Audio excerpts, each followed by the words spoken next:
Muy buenos días, mi querido amigo, mi querido hermano. Aquí leyendo algunos libros, no le he podido comprar, pero le he bajado a mi teléfono, sobre la historia de Jerusalén, la gran tribulación, la gran hambruna, sobre la venida de Cristo, sobre un escritor judío que vivió en aquella época lo que aconteció, el famoso escritor judío Flavio Josefo. Voy a hablar sobre la gran tribulación. Por eso es bueno investigar y leer mucho y no dejarse llevar por doctrinas de los religiosos, de hombres en esas religiones de hoy en día. En el año 33, mi querido amigo, Yahshua de Nazaret salió del templo, y en cuanto caminaba, sus discípulos se aproximaron a Yahshua para mostrarle las construcciones de ese maravilloso templo de Jerusalén. Entonces Yahshua le dijo a sus discípulos: ¿no ven todo esto? En verdad os digo que no quedará aquí piedra sobre piedra. ¿Por qué habrá entonces una tribulación tan grande, mi querido amigo, como nunca hubo desde el principio del mundo hasta ahora, ni lo habrá jamás, mi querido amigo? El segundo templo judío, en la década del año 60 después de Cristo, varias señales sobrenaturales aparecieron en Jerusalén.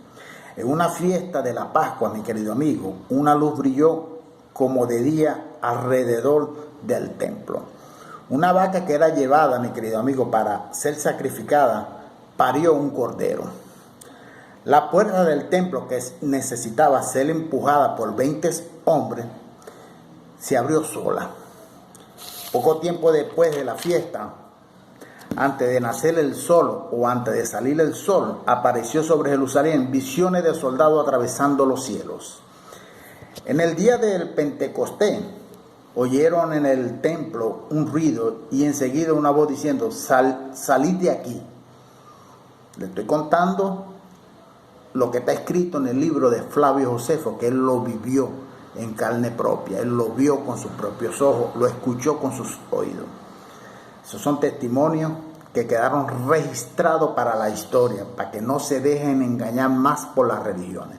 Sin llevar en consideración estas señales, mi querido amigo, solo ellos pensaban, solo los judíos pensaban en libertarse del dominio del Imperio Romano. Entonces ellos se rebelaron contra Roma en aquella época. Nerón de inmediato, el rey Nerón o el emperador Nerón de inmediato convoca al general Vespasiano y lo mandó para la guerra. Vespasiano, que después pasó a ser rey de Roma, destruyó a Judea. Hay en Roma, mi querido amigo, estatua de Nerón, de las monedas de Nerón, hay también estatua de Vespasiano, etc. En el año 68 después de Cristo, allá en la gran tribulación, Nerón muere. Entonces las legiones del oriente de Roma declaran a Vespasiano de emperador o de rey. También en Roma hay monedas del reinado de Vespasiano representando la captura de Judea, porque él invadió Judea, lo destruyó y lo tomó para Roma.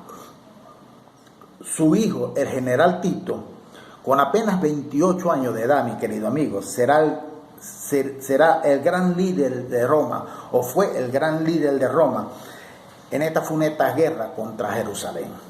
También hay estatua de Tito, este joven corajoso y general de Roma, marcha contra Jerusalén con 24,000 soldados equipados de todas las maquinarias de guerra. Los judíos tenían como principal ventaja los grandes muros de Jerusalén, esas enormes murallas. Más los romanos tenían las máquinas que lanzaban piedras de 35 kilos a 400 metros de distancia y usaban enormes arietes para derrumbar las murallas. Los judíos se defendían con dardos y flechas y otros materiales más de guerra. Con la falta de trigo, los judíos buscaban alimento alrededor de Jerusalén, ¿verdad? Entonces, el general Tito mandó a cortar los árboles para hacer con ellos un muro e impedirlo que salieran a buscar alimento. Como resultado, dentro de Jerusalén, Los que morían no eran enterrados, pues el hambre y diversas situaciones lo impedían. No había cómo caminar sin pisar a los muertos, a los cadáveres dentro de Jerusalén. Se comían fémus podrido, suela de zapatos, los cueros de los escudos, y una madre que mató a su propio hijo para comer, y se lo comió, a su propio, lo mató y se lo comió. Los romanos todavía así con muchas dificultades entraron a Jerusalén. Tito había dado órdenes a los soldados para que preservaran el templo de Jerusalén, mas durante el combate un soldado lanzó en el templo una antorcha con fuego, y ahí dentro del templo estaba también un tal llamado Juan, un delincuente, un ladrón, que también comenzó a incendiar el templo. Tito hace de todo para que apagasen el fuego que estaba dentro del templo, mas la guerra que se trababa tan fuerte, no lo escuchaban a él y lo impedían. Entonces, el incendio ocurrió en el mismo mes y día de que, escuche, lea bien esa historia también, por eso es bueno investigar. Nabucodonosor, rey de Babilonia, lo había hecho incendiar épocas atrás.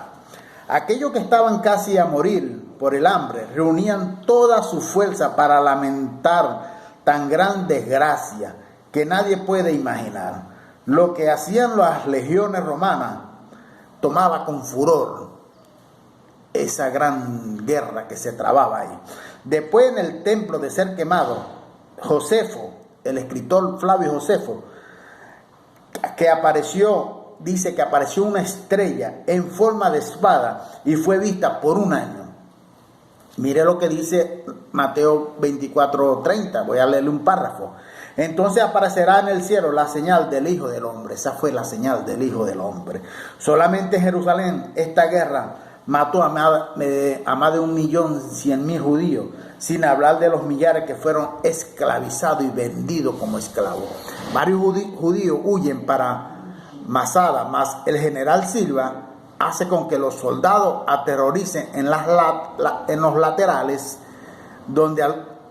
dando altura para el ataque. Mas cuando encontraron a todos muertos, excepto a 2 mujeres y 5 niños que se habían escondido.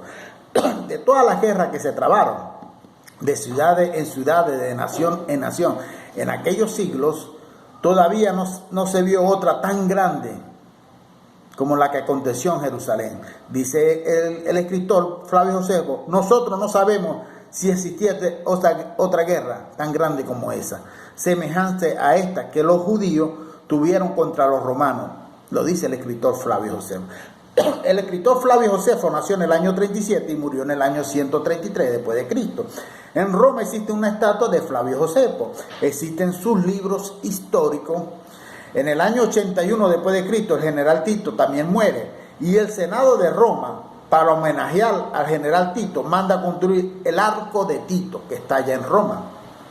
Casi 20 siglos han pasado, mi querido hermano, y todavía se ve claramente en la representación de la guerra de Jerusalén, segundo Eusebio y Epifanio, ambos del siglo IV. Los cristianos, recibiendo una revelación, huyeron de Jerusalén antes de la guerra.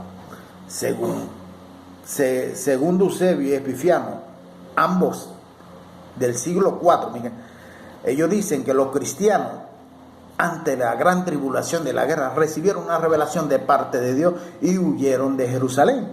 Mas fueron perseguidos por el Imperio Romano desde los días de Nerón, hasta que en el año 312, Constantino se torna el primer emperador romano cristiano católico. El reino de los cielos es semejante al fermento que una mujer tomó y mezcló 3 medidas de harina hasta que todo le va dado. También en Roma existe la estatua de Constantino, moneda de Constantino, representando la victoria sobre Satanás de la religión católica. También existe el arco de Constantino, año 315 después de Cristo, fue construido en ese año. El Coliseo que está al lado fue construido por los judíos, que fueron vencidos de la guerra de Jerusalén y fueron esclavizados por Roma. En cuanto al local del templo, el califa de Omán, en el final del siglo VII, construyó allí el Domo de Roma. Los judíos todavía esperan construir, hasta la época de hoy, hasta el año 2022, ellos esperan construir todavía el antiguo templo, pues no comprendieron sobre su representatividad. Ahí tenemos el muro de las lamentaciones, idolatrada por el mundo pagano, el mundo idólatra. La dávida providencia los impide de reconstruirlo, mi querido mío, pues era una sombra que representaba a la persona y a la obra de Cristo.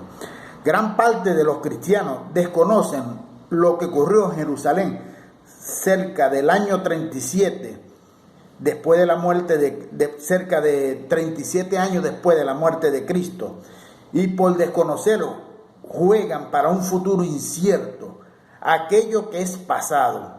Esperan que acontezca lo que ya aconteció, pues ya Yahshua dijo que habría tribulación como nunca hubo ni jamás habrá.